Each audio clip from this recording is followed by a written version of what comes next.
Hello students, कैसे हैं आप सब। आई होप आप सब अच्छे होंगे। आईसीटी वर्चुअल क्लासरूम में आप सबका स्वागत है। मैं विकास, क्लास 10th का मैथ्स कर रहे हैं बच्चों। हम chapter number 9 application of trigonometry. तो बच्चों यहाँ पे जो ट्रिग्नोमेट्री हमने सीखी है उसकी एप्लीकेशन, जो प्रैक्टिकल यूज होता है आपकी डेली लाइफ में, उसके आधार पे कुछ क्वेश्चन कर रहे हैं। वही चीज सीख रहे हैं कि बच्चों कहाँ पे आप इसका ट्रिग्नोमेट्री का इस्तेमाल कर सकते हैं, यूज कर सकते हैं। तो चलिए क्वेश्चन करते हैं। और आपके सामने ये है क्वेश्चन, इसको समझेंगे सबसे पहले कि क्वेश्चन में क्या बोला गया है, फिर इसका डायग्राम बनाएंगे हम अच्छे से, और उसके बाद इसको सॉल्व करना है। ठीक है, तो क्वेश्चन देखते हैं क्या है, रीड करते हैं इसको, और बच्चों आप नोट डाउन भी करते जाइए। यहाँ पे बोला गया है a TV tower stands vertically on a bank of a canal from a point on the other bank directly opposite to the tower. The angle of elevation of the top of the tower is 60 degree. From another point 20 meter away from this point on the line joining this point to the foot of tower, the angle of elevation to the top of tower is 30 degree. Find the height of tower and the width of canal. तो question को समझ लीजिए। पहले देखिए, हिंदी में मैं बता देता हूँ। एक नहर के एक तट पर टीवी टावर ऊर्ध्वाधर खड़ा है, और टावर के ठीक सामने दूसरे तट के एक अन्य बिंदु से टावर के शिखर का उन्नयन कोण 60 डिग्री है। इसी तट पर इस बिंदु से 20 मीटर दूर और इस बिंदु को मीनार के पाद से मिलाने वाली रेखा पर स्थित एक अन्य बिंदु से टावर के शिखर का उन्नयन कोण 30 डिग्री है। टावर की ऊंचाई और नहर की चौड़ाई ज्ञात कीजिए। तो ऐसा कुछ क्वेश्चन आपको दिया गया है। देखिए, यहाँ पे एक टावर स्थित है। ठीक है, ये मान लीजिए ये एक टावर है। क्लियर है, टावर है, और इसके साइड में यहाँ एक कैनाल है, नहर है। ये कैनाल हो गई। और क्या बोला गया है कि भाई जो ये कैनाल है इसके दूसरी तरफ नहर है, उसके दूसरी तरफ बोला गया है ना कि जो नहर है इसके एक किनारे पे तो ये टावर खड़ा है, देख सकते हैं आप। ये टावर है इसके एक किनारे पर, और दूसरी तरफ का जो किनारा है, from a point on the other bank, मतलब दूसरे किनारे पे एक बिंदु है opposite to the tower, tower के सामने वाले किनारे पे। The angle of elevation of the top of tower is 60 degree. मतलब इस बिंदु से जो ये इसकी टॉप है, इसका एंगल ऑफ एलिवेशन 60 डिग्री है। ऐसा कुछ बोला गया। अब एक चीज और बोली गई है, ये पॉइंट ध्यान से समझना बच्चों। From another point 20 metre away from this point, मतलब इस तट पर जो बिंदु है, ये बिंदु हो गया इससे 20 मीटर और दूर, 20 मीटर और दूर। Line joining this point two the foot of the tower, मतलब यहां मान सकते हैं एक पॉइंट। और देखिए ये लाइन क्या है, इस पॉइंट पे ज्वाइन करके टावर के फुट तक, पाद तक जा रही है। समझ गए। अब क्या बोला गया है, the angle of elevation of the top of tower is 60 degree, 30 degree. मतलब इस बिंदु से अगर मैं ये करूंगा तो कितना, 30 डिग्री एंगल ऑफ एलिवेशन बनेगा। और इसका, इन दोनों जो बिंदु हैं इनका डिस्टेंस 20 मीटर आपको दिया है। कितना दिया है, 20 मीटर्स आपको ये डिस्टेंस दे दिया गया है। आपको क्या फाइंड आउट करना है, एक तो बच्चों ये आप पता लगाएंगे ये डिस्टेंस कितना है। ठीक है, ये जो कैनाल है उसकी आपको विड्थ बतानी है, चौड़ाई बतानी है। तो ये आप निकाल लेंगे डिस्टेंस। और हाइट ऑफ टावर, जो ये टावर है, टावर है इसकी ऊंचाई आपको बतानी है। ये दो चीज फाइंड आउट करनी है, और ये चीजें आपको गिवन है। अब ये डायग्राम बनाना आपके लिए बहुत ही जरूरी है, क्योंकि इसी के आधार पे आप क्वेश्चन को आपने बेसिकली इस एक फिगर में समेट दिया है, और ये समझने में भी काफी इजी रहेगा। उसके बाद आप इसको सॉल्व कर सकते हैं। तो सबसे पहला काम है बच्चों आपका, फटाफट इस क्वेश्चन को नोट डाउन कीजिए, और उसके बाद ये आप सॉल्व करेंगे। तो नोट डाउन कर लीजिए जल्दी से। फिर हम इसको साथ में हम भी सॉल्व कर सकते हैं।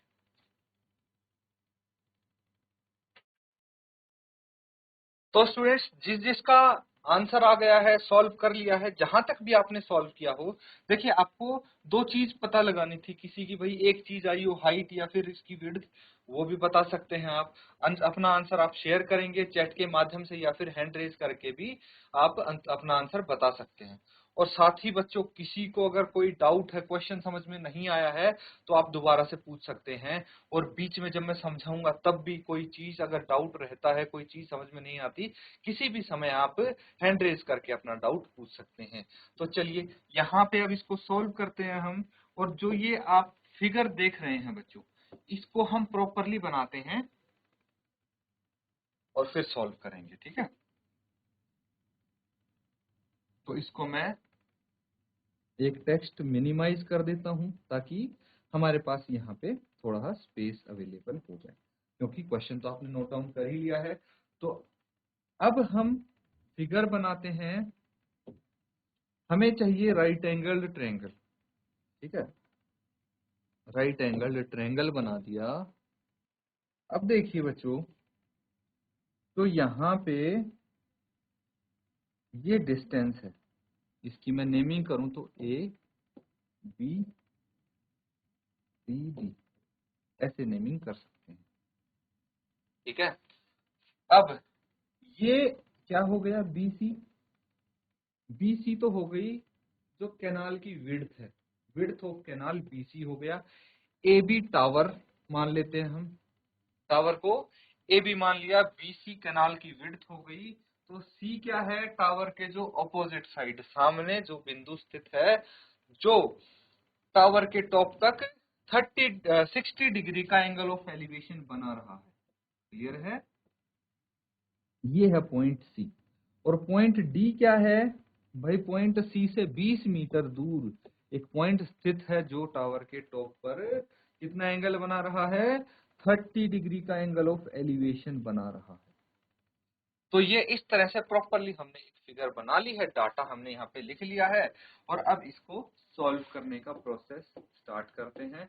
तो सबसे पहले यहाँ पे जो टावर है, let A B the height of tower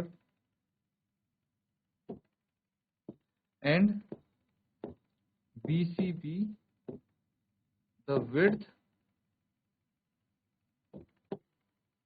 of canal. BC canal की विड्थ हो गई, AB टावर की हाइट हो गई, एंड जो डिस्टेंस है, ठीक है, DC, DC कितना है, 20 मीटर है, DC 20 metre. Angle of elevation आप देख ही सकते हैं, 30 एंड 60 डिग्री है। चलिए इसको लेके हम सॉल्व करते हैं। और हमें निकालना है, क्या फाइंड आउट करना है, BC एंड AB, ये दोनों चीज फाइंड आउट करनी है। तो इसके लिए हमें ट्रायंगल लेना पड़ेगा, in triangle ABC। Triangle ABC ले लिया हमने सबसे पहले, ठीक है।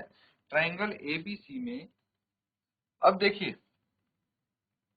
थीटा ये है, एंगल ये है, तो ये इसके अपोजिट साइड हो जाएगा परपेंडिकुलर, ये बेस, तो ये हाइपोटेन्यूज, है ना। बड़े ट्रायंगल में भी ये बेस हो जाएगा, ये परपेंडिकुलर, ये हाइपोटेन्यूज। ये चीज माइंड में रखनी है आपको। उसके बाद एक जो हमारे पास मंत्र था, उसको कभी मत भूलना, पंडित बद्री प्रसाद हर हर बोल, ये हमेशा काम आने वाला है। तो सबसे पहले हमें क्या चाहिए भाई, हमें पीबी निकालना है, और ये बीबी मतलब बीसी भी चाहिए और एबी भी चाहिए। तो इन दोनों का ही इस्तेमाल करते हैं हम यहाँ पे। तो परपेंडिकुलर बटे base is equal to tangent theta होता है, ये पता है हमें। अब यहाँ पे P क्या है, AB है, P की जगह AB लिख सकते हैं। और जो बेस है वो क्या है, BC है। और टेंजेंट थीटा कितना है, टेंजेंट 60 है। क्लियर है। अब यहां से हमारे पास AB कितना आ जाएगा, टेंजेंट 60 की जगह मैं √3 लिख सकता हूं। और ये क्या हो जाएगा, BC को मैं राइट हैंड साइड ले जाता हूं। तो ये आ जाएगा हमारे पास, इसको चाहे एक इक्वेशन का नाम दे दिया, तो ये फर्स्ट इक्वेशन आ जाएगी। ए बी की वैल्यू बी सी की टर्म्स में निकाल दिया। चलिए यहाँ पे अभी सवाल हमारा खत्म नहीं हुआ है। इसके बाद हम दूसरा ट्रायंगल यहाँ पे लेते हैं। कौन सा? In triangle A B D, बड़े वाला त्रिभुज लेंगे अब, राइट एंगल ट्रायंगल, और यहाँ पे परपेंडिकुलर बटे बेस। ये चीज आपको ध्यान रखना है कि हमें परपेंडिकुलर बेस चाहिए या परपेंडिकुलर हाइपोटेन्यूज चाहिए, बेस हाइपोटेन्यूज चाहिए, कौन सा यूज करना है। मैंने परपेंडिकुलर बेस इसलिए लिया क्योंकि परपेंडिकुलर हमें फाइंड आउट करना है और ये बेस भी फाइंड आउट करना है ना। तो इसीलिए बी बटे बी क्या होता है? टेंजेंट थीटा, अभी लिखा था हमने। तो परपेंडिकुलर कितना है? यहाँ पे ए बी है। बेस कितना है? यहाँ पे बी डी है। भाई बड़े ट्रायंगल में तो यही बेस होगा, is equal to tangent 30 degree आ जाएगा। एंगल कितना है? 30 डिग्री है। अब एक चीज समझना बच्चों, बिकॉज जो बीडी है वो किसके बराबर होगा? DC plus BC. बीडी इसके बराबर होगा। ये चीज समझ में आ गई? तो मैं बीडी की जगह लिख दूंगा ए बी बटे डीसी प्लस बीसी। कितना है? 1/√3, क्योंकि टेंजेंट 30 होता है 1/√3। ये चीज समझ गए?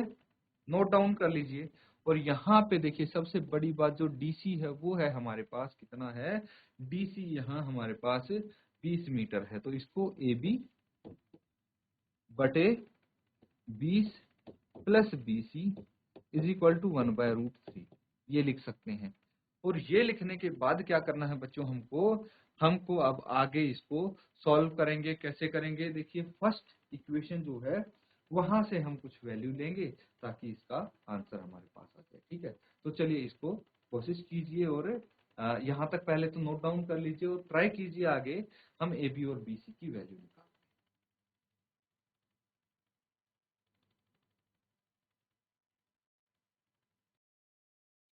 तो बच्चों सबने कर लिया है नोट डाउन यहाँ तक? आगे चलें, अब आगे करते हैं continue.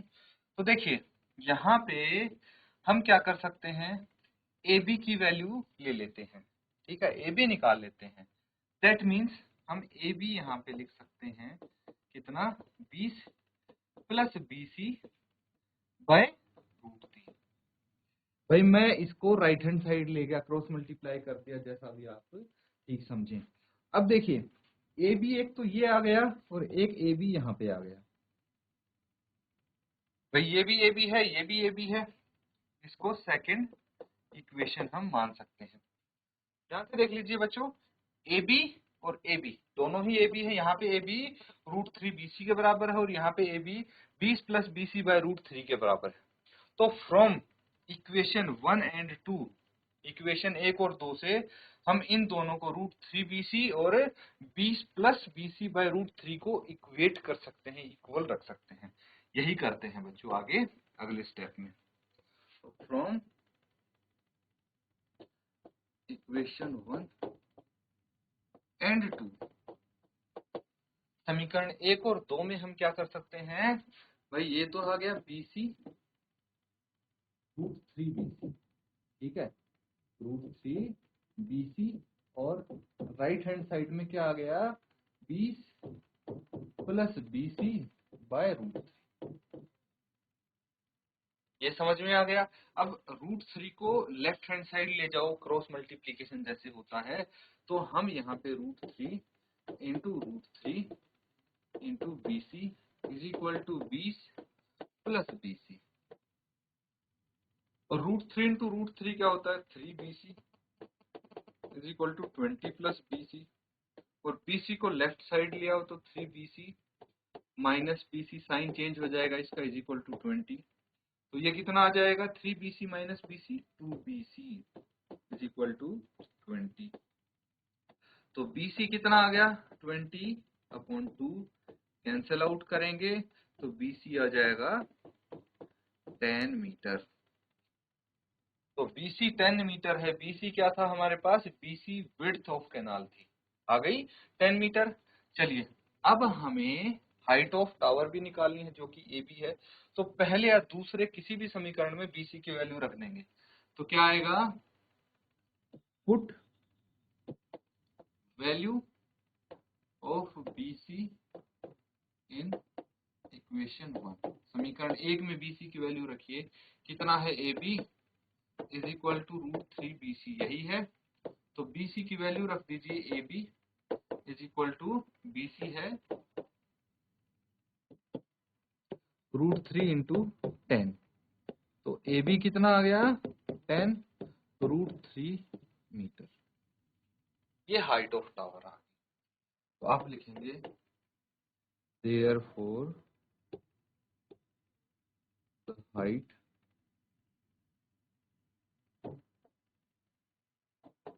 of tower is 10 √3 meter and the width of canal is 10 meter। ये क्वेश्चन कंप्लीट हो गया हमारा, नोट डाउन कर लीजिए इसको फटाफट।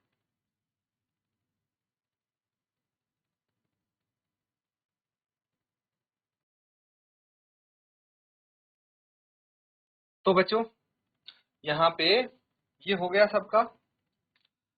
अब देखिए अगला सवाल नोट डाउन करेंगे। तो इस क्वेश्चन को समझेंगे बच्चों, क्या बोला गया है, as observed from the top of a 75 meter high lighthouse from the sea level, the angles of depression of two ships are 30 degree and 45 degree. If one ship is exactly behind the other on the same side of lighthouse, find the distance between two ships। तो यहाँ पे थोड़ा अलग हट के आपको question देखने को मिला है। क्या बोला गया है, हिंदी में मैं बता देता हूँ। समुद्र तल से 75 मीटर ऊंची लाइट हाउस के शिखर से देखने पर दो समुद्री जहाजों के अवनमन कोण 30 डिग्री और 45 डिग्री है। यदि लाइट हाउस के एक ही और एक जहाज दूसरे जहाज के ठीक पीछे हो तो दो जहाजों के बीच की दूरी ज्ञात कीजिए। तो यहाँ पे भाई एक लाइट हाउस है जो सी लेवल से 75 मीटर ऊंचा है, ऊंची हाइट पे है, और वहां से सामने एक ही तरफ, ठीक है, दो पानी के जहाज हैं, दो समुद्री जहाज हैं, शिप हैं, और उनके जो एंगल ऑफ डिप्रेशन बन रहे हैं, क्योंकि ऊपर से नीचे अगर देखेंगे तो एंगल ऑफ डिप्रेशन बनता है, नीचे से ऊपर देखेंगे तो एंगल ऑफ एलिवेशन बनता है। तो यहाँ पे एंगल ऑफ डिप्रेशन बन रहे हैं 30 और 45 डिग्री के, ठीक है, उन जहाजों के। तो आपको दोनों जहाजों के बीच की दूरी ज्ञात करनी है, डिस्टेंस बताना है शिप्स के बीच में। तो चलिए जल्दी से इसको नोट डाउन कीजिए। सबसे पहले इसका डायग्राम बनाएंगे और फिर इसको सॉल्व करेंगे, है ना। तो इस बार डायग्राम आप बनाने की कोशिश करो, क्योंकि यही सबसे इम्पोर्टेंट चीज है। तो पहले एक बार आप बना के देखो, फिर मैं यहाँ पे बनाऊंगा, तो आप मैच करना उस डायग्राम को कि आपने भी ऐसे ही बनाया था या कुछ अलग बना था। चलिए इसको जल्दी से बनाने की कोशिश कीजिए।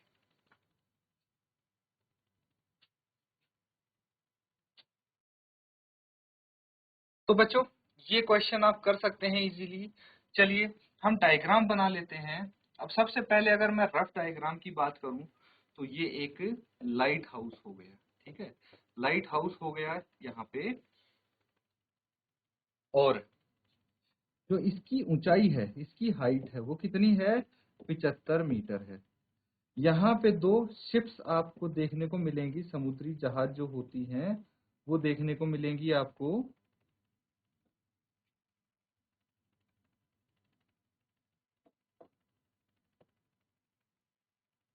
तो दो समुद्री जहाज आप देख सकते हैं, और यहाँ पे आपको क्या बताया गया है कि जो एंगल ऑफ डिप्रेशन है, ठीक है, एंगल ऑफ डिप्रेशन है, वो इन दोनों जहाज का कितना है, angle of depression 30 degree and 60 degree. ये 30 डिग्री हो गया एंड ये 45, 30 डिग्री और 45 डिग्री है एंगल ऑफ डिप्रेशन।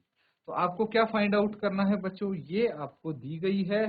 तो आपको इन दोनों जहाज के बीच का ये डिस्टेंस ये फाइंड आउट करना है, कितना होगा यहाँ से यहाँ तक। क्लियर है। तो ऐसा कुछ डायग्राम आपने बनाया होगा। इसी की मदद से हम इस क्वेश्चन को पूरे को सॉल्व करेंगे।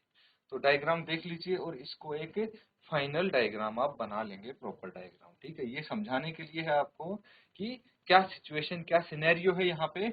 उसके बाद जो राइट एंगल ट्रायंगल की फॉर्म में हम डायग्राम बनाते थे वैसा एक प्रॉपर डायग्राम बनाइए, फिर इसको सॉल्व करेंगे।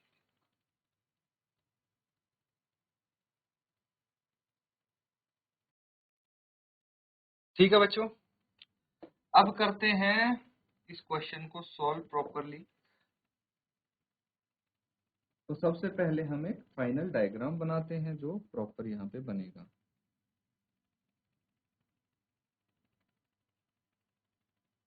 तो अब देखिए, यहाँ पे एक राइट एंगल ट्रायंगल बनाएंगे सबसे पहले।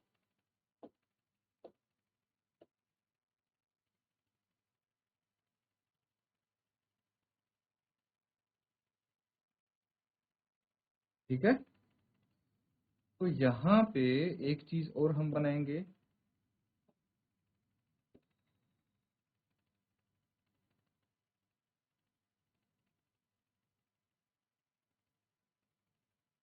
ठीक है, और एक लाइन हम यहाँ से ऐसे ड्रॉ कर देंगे। ठीक है, अब देखिए चीजों को समझिए, मैं इसकी नेमिंग करता हूं ए बी सी डी। ठीक है, तो जो ए बी है वो तो टावर हो जाएगा, हाइट ऑफ लाइट हाउस बोल सकते हैं। ठीक है, तो ये लाइट हाउस की हाइट हो जाएगी, कितनी है ये 75 मीटर, 75 मीटर आपको गिवन है। और क्या गिवन है, और बच्चों एंगल ऑफ डिप्रेशन ये कितना है 30 डिग्री है। और अगर हम पूरे की बात करें तो ये 45 डिग्री है ना। इधर वाले की 45 है और ये इस शिप का एंगल ऑफ डिप्रेशन 30 डिग्री है। तो ये चीज समझना बच्चों, क्योंकि ये बीडी और ये वाली हॉरिजॉन्टल लाइन पैरेलल है ना। तो इसीलिए अगर ये एंगल 30 डिग्री का है तो ये एंगल भी 30 डिग्री का होगा, ऑल्टरनेट एंगल्स। और ये 45 डिग्री का होगा, बिकॉज एंगल्स आर ऑल्टरनेट। समझ गए। तो अल्टीमेटली हमें सी डी फाइंड आउट करना है। नोट डाउन कीजिए इसको और आप लिखेंगे अब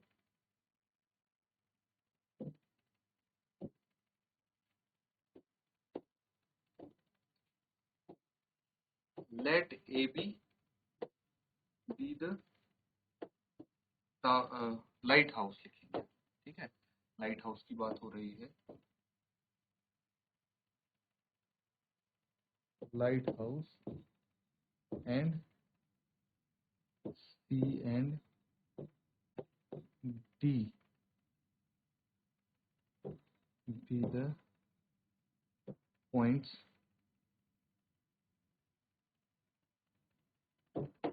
ऑफ शिप्स। सी और डी वो पॉइंट है जहां पे शिप है। तो यहाँ पे हमारे पास ए बी कितना है 75 मीटर। ठीक है, और हमें निकालना है सी डी फाइंड आउट करना है। तो सबसे पहले हम एक ट्रायंगल लेंगे, in triangle A B C. A B C, अब देखिए ये परपेंडिकुलर हो गया और ये बेस हो गया, बिकॉज दिस इज थीटा, और ये हाइपोटेन्यूज हो गया। ऐसे ही बड़े ट्रायंगल में होगा। तो हमें क्या चाहिए, परपेंडिकुलर और बेस चाहिए, हाइपोटेन्यूज का कोई यूज नहीं है। पी बटे बी क्या होता है टेंजेंट थीटा। यहाँ पे पी कितना है ए बी है, बी कितना है बी सी है, टेंजेंट थीटा कितना है tan 45 है ना। तो ए बी 75 आ गया, ए बी यहाँ पे 75 है, लिख लीजिए, बटे बी सी टेंजेंट 45 की वैल्यू होती है 1, लिख लीजिए, because tan 45 is equal to 1। तो अब बी सी कितना हो जाएगा, B C is equal to 75 metre.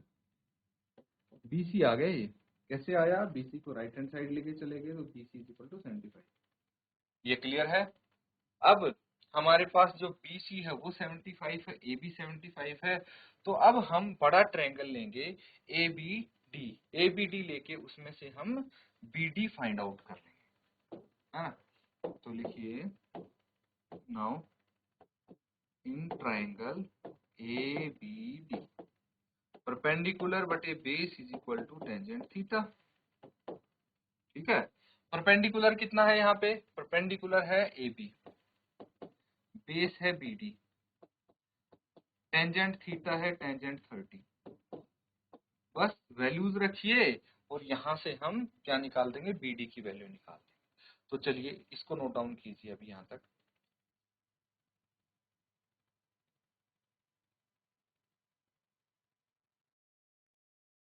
ठीक है बच्चों, ये कर लिया सबने नोट डाउन।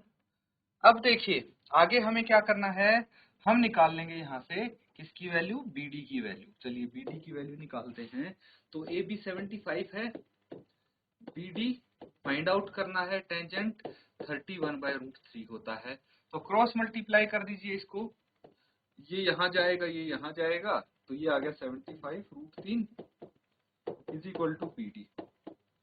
तो BD आ गया 75√3, है ना। BD is equal to 75/√3। अब देखिए बच्चों, वापस से मैं डायग्राम पे जाऊंगा। हमें पता है ये पूरा का पूरा BD 75√3 मीटर, और हमें पता है ये 75 मीटर। तो हम इसको निकाल सकते हैं कैसे भाई, बड़े में से ये छोटा माइनस कर दो तो ये रह जाएगा, मतलब BD में से अगर BC माइनस करेंगे तो CD रह जाएगा। तो हम यहाँ पे लिख सकते हैं now CD is equal to BD minus BC। ठीक है, तो CD कितना है, BD है हमारे पास 75√3 माइनस BC है 75। ठीक है, BC हम पहले निकाल चुके, BD यहाँ पे हमने फाइंड आउट किया है। तो चलिए फटाफट वैल्यूज रख दी हमने। CD कितना आ जाएगा, 75 यहाँ से कॉमन ले लेंगे तो √3 माइनस 1 आ जाएगा मीटर। ये आपका आंसर हो जाएगा बच्चों, फटाफट नोट डाउन कर लीजिए इसको।